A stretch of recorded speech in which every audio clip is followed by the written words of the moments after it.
Whether it's designing a zero-emission transport or mass-producing vaccines, the role of manufacturing engineers is crucial, providing solutions that will reach millions of people worldwide. So how can we best support the next generation of manufacturing engineers?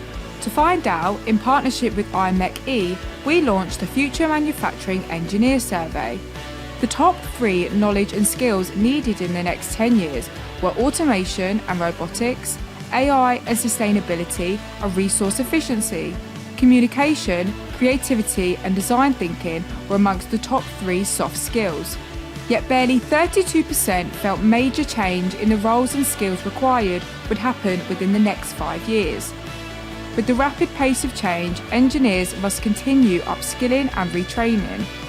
How can we ensure that future engineers have multidisciplinary skills to solve our global challenges?